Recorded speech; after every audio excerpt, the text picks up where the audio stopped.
The towers of Calith were silver needles against the late violet sky, their spires laced with light and wrapped in banners that flapped without wind. Princess Ryla stood behind a crystal screen, watching the ceremonial procession snake along the avenue of the matriarchs below.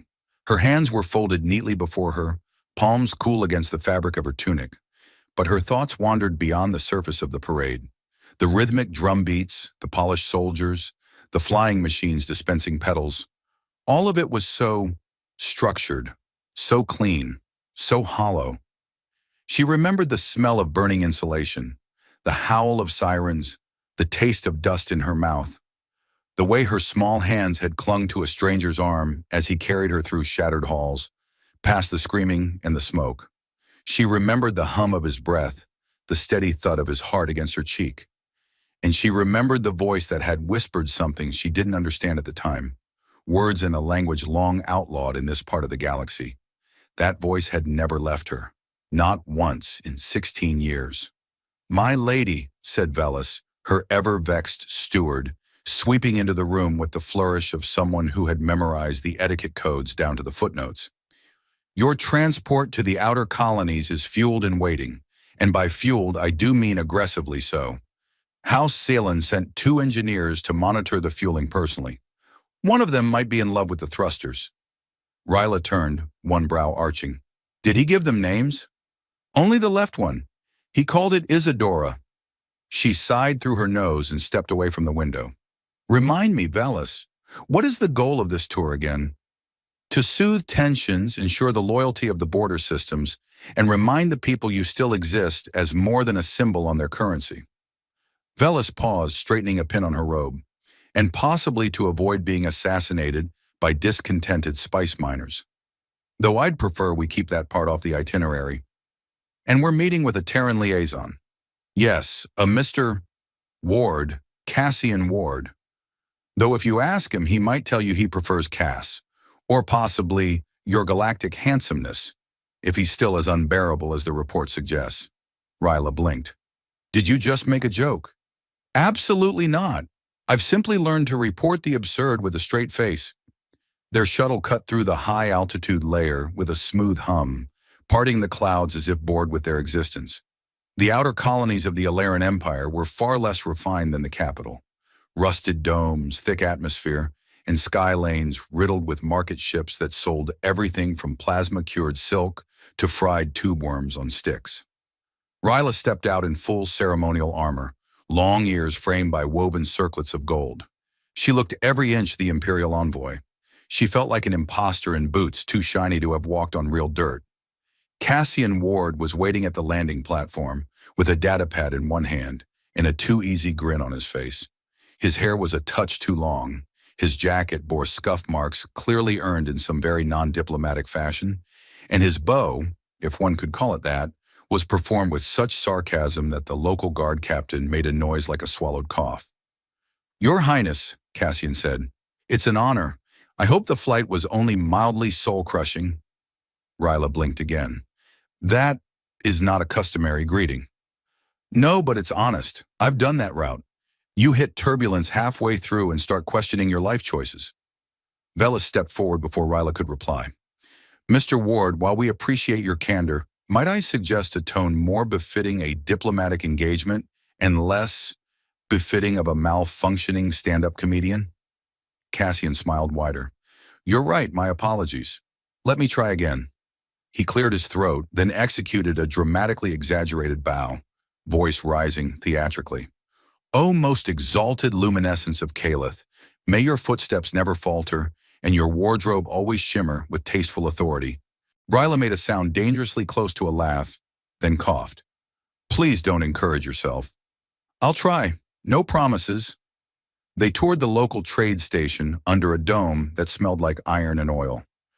Ryla's ceremonial guards trailed behind them like silent statues, but Cassian moved with easy familiarity, exchanging nods with engineers, merchants, and a small, one-eyed alien child who tugged his coat and handed him a sticky sweet fruit with no explanation. "She does that," Cassian said, offering the fruit to Ryla. "Apparently I once fixed her mother's oxygen filters. Now I'm family. Want a bite?" "Absolutely not." The political meetings were a parade of false smiles and tightly veiled threats. The local administrator grumbled about Alaran taxes. The guild representatives demanded more autonomy. One particularly enterprising merchant tried to sell Ryla a vintage Terran music player with actual rotating parts. "That's ancient," she murmured. Cassian leaned in. "Still works. Terran engineering. You'd be surprised how many things we build outlast the empires that banned them." She looked at him then, really looked, and felt a tremor in the carefully constructed shield around her memory. There was something in the shape of his mouth when he said that. Something not new. That night she sat in her guest chamber, turning the music player over in her hands. She had taken it, to Velus's horror. It didn't work, not yet. She'd refused to let anyone else touch it. A memory returned unbidden. The boy, no older than 17, crouched beside her in a ruined corridor, fiddling with the cracked wiring of a blast door. "Don't worry," he had said, voice low and hurried. "Terran engineering. It's ugly, but it holds." Her stomach dropped. She stood abruptly, marched to the balcony, and activated the intercom. "Velus." "Yes, Highness."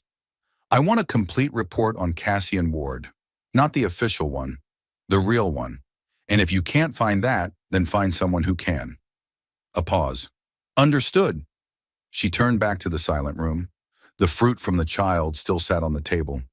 She didn't know what disturbed her more, that she might have met Cassian Ward before, or that a part of her had already known it. The morning light filtered through the latticework of the palace windows, casting shifting patterns over the polished floors where Ryla paced like a restless storm. Velus hovered nearby, holding a datapad that blinked ominously with classified files and encrypted logs. "I don't envy you, Your Highness," Velus said, her voice tight as she flicked through the pages. "Cassian Ward is a complex subject. Officially, he's a diplomat with some impressive credentials. Unofficially, the intelligence reports are about as clear as a nebula on a stormy day." Ryla stopped pacing and fixed Velus with a look that suggested she'd been staring at ambiguity for years already. "Is that your polite way of saying he's a mess?" "Not polite," Velus replied dryly. "Accurate." There was a knock at the door, and one of the younger attendants entered, nervously clutching a small holoslate. "Your Highness, a message from the outer colonies. It's encrypted, but it mentions Cassian Ward by name." Ryla gestured for the holoslate. As she activated the message, a holographic image flickered to life, a grainy security feed from a border outpost, showing a figure moving through the shadows. The voice overlay was clipped but urgent. "Ward is seen meeting with unauthorized contacts, possible collusion with separatists. Recommend immediate surveillance." She looked up sharply. "Unauthorized contacts? Separatists? What's he up to?" Velus pinched the bridge of her nose. "Exactly what I feared, or hoped not to discover." That afternoon, the formalities resumed, though the atmosphere was palpably different. Cassian approached Ryla with that infuriating grin, as if unaware he was the subject of whispered rumors and eyebrow raises in the corridors. "I trust your morning has been less thrilling than mine," he said, handing her a datapad. "Looks like I'm in the news again. Terran diplomatic missions, equal parts peace talks and undercover soap opera." Ryla snatched the datapad, eyes narrowing at the report. "Why didn't you tell me about this?" Cassian shrugged, one eyebrow lifting like he was auditioning for a role in a cosmic sitcom. "I thought it would be more fun if you found out this way. Adds suspense, keeps you on your toes." "Suspense is not a diplomatic strategy." "Damn, there goes my second career." Their interaction drew the attention of the palace staff, many of whom had never seen the princess laugh openly. Velus, however, was less amused. "Mr. Ward, your unconventional methods may be effective, but they do little to inspire confidence among the local officials." Cassian smirked. "I'm here to shake things up. Diplomacy is mostly just polite shoving anyway." That evening, Ryla and Cassian found themselves walking the narrow corridors behind the scenes of the palace, away from the glittering halls and watchful eyes. Cassian's tone shifted from sardonic to serious. "You asked about those unauthorized contacts. They're a mix. Humans who want autonomy, Alaran dissidents, and the usual opportunists. Trouble's brewing." Ryla paused, feeling the weight of the long ears pressed slightly forward, a subtle sign of her unease. Why does it feel like you're in the middle of this mess? Because I am, he said quietly. I've been tracking a faction that wants to reignite the uprising. They're clever, and they have resources. Resources, she echoed. Cassian nodded. Weapons, funding, influence. Enough to start a war if they get their way. Ryla ran a hand through her hair. And you didn't think to mention any of this when we met? Hey, I like to make an entrance. Besides, trust is earned, not handed out at shuttle landings. She gave him a look that was half amusement, half warning. You're playing a dangerous game, Mr. Ward. Life's more fun that way. He grinned, then suddenly winced. Though I'll admit, palace floors are not kind to my bad knee. You should take better care of yourself. Careful, next thing you'll be prescribing kale, smoothies, and meditation. Ryla laughed softly, the sound a rare break from the endless political tightrope. Don't tempt me. The next day brought an unexpected invitation. Cassian had arranged a meeting at a refugee settlement hidden beneath the domes of Calith's lower sectors. Ryla donned a simpler cloak to blend in, though her long ears still betrayed her heritage.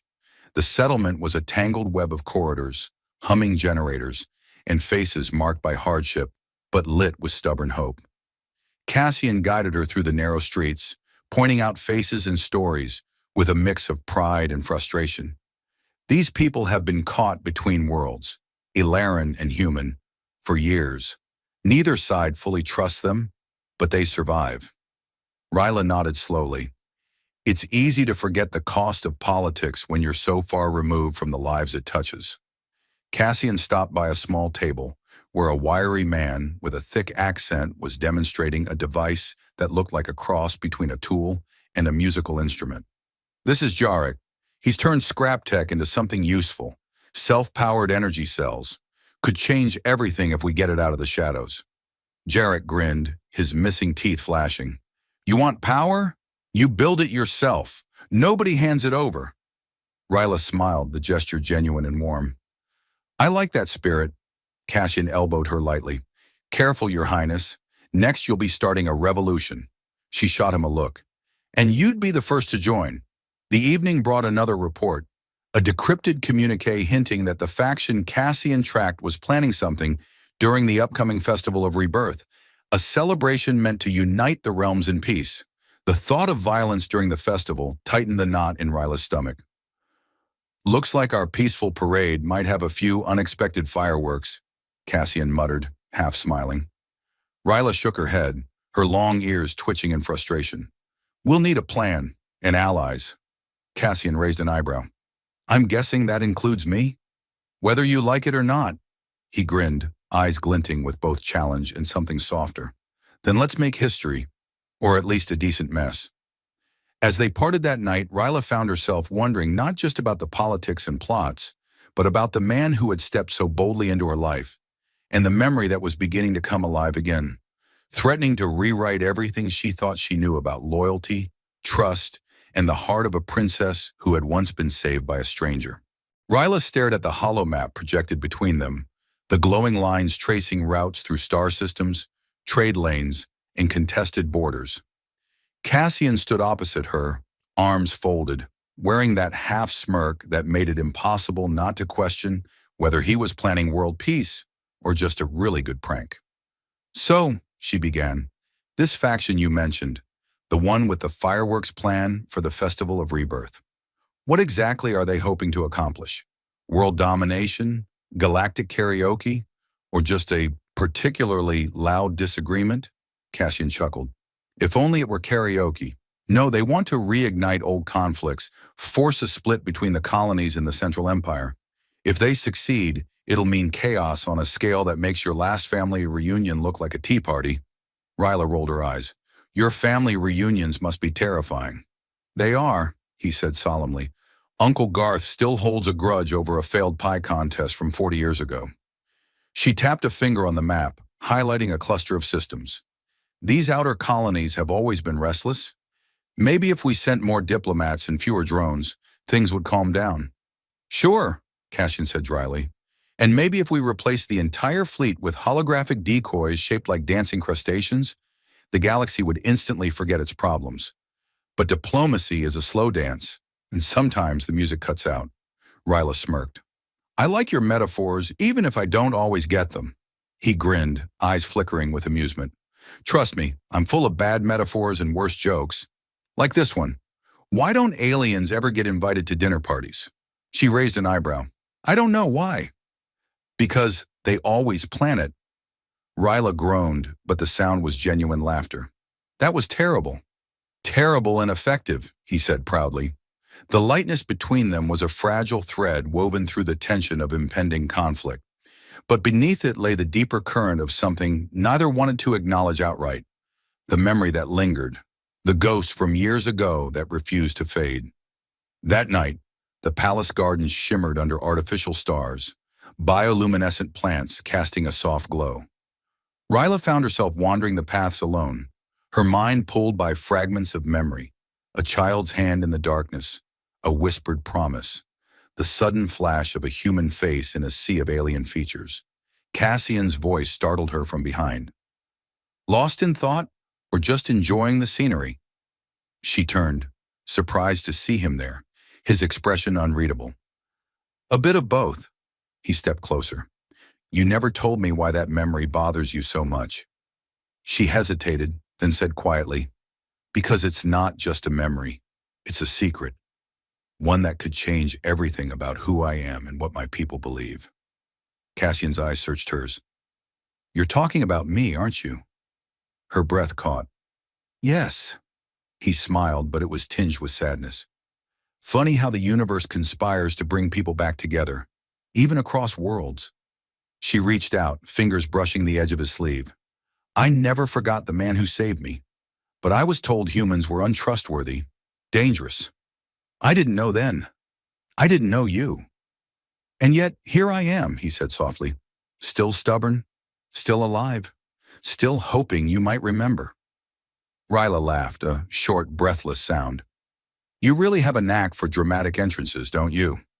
Only when the stakes are high, he replied. Speaking of stakes, we need a plan for the festival. She nodded, feeling the weight of responsibility settle back on her shoulders. We need allies, those who believe in peace, not chaos. Cassian's gaze flicked to the distant skyline. And those who believe in second chances. The Festival of Rebirth dawned bright and bustling, a swirl of colors, music, and hopeful faces. Ryla moved through the crowds with Cassian by her side, their presence a symbol of unity, or at least the possibility of it. Amid the celebrations, whispered warnings reached her ears, and shadowy figures moved just beyond the glow of the festivities.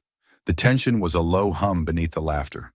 Suddenly, an explosion ripped through the eastern plaza, sending petals and sparks into the air. Panic surged as crowds scattered. Ryla's heart pounded, but she didn't hesitate. She grabbed Cassian's arm. Now! Together they navigated the chaos, weaving through smoke and confusion to confront the faction's leaders who had hoped to shatter the fragile peace. Cassian pulled out a compact device, a disruptor tuned to scramble communication signals. Ready for some galactic crowd control? Ryla smirked, drawing her own weapon, a sleek plasma blade that hummed softly. Always. They moved as one, a dance of fire and light, hope and defiance. The memory of a child saved in darkness fueled their resolve. The fragile bridge between human and Alaran, long hidden beneath layers of suspicion and fear, now glowed with the promise of something new, something real. As the dust settled and the threat was quelled, Ryla looked at Cassian, the man who was both her past and her future. So, she said with a teasing smile, still think diplomacy is just polite shoving? He laughed, the sound echoing into the night. Maybe, but tonight, it was a little more than that. The morning after the Festival of Rebirth's unexpected fireworks, the palace buzzed with urgent conversations and the usual hum of political maneuvering. Ryla sat in the council chamber, fingers steepled, as voices around her volleyed accusations, defenses, and conspiracy theories that could have fueled entire star systems worth of drama. Cassian leaned against the polished wall, the picture of casual disinterest, though his sharp eyes missed nothing.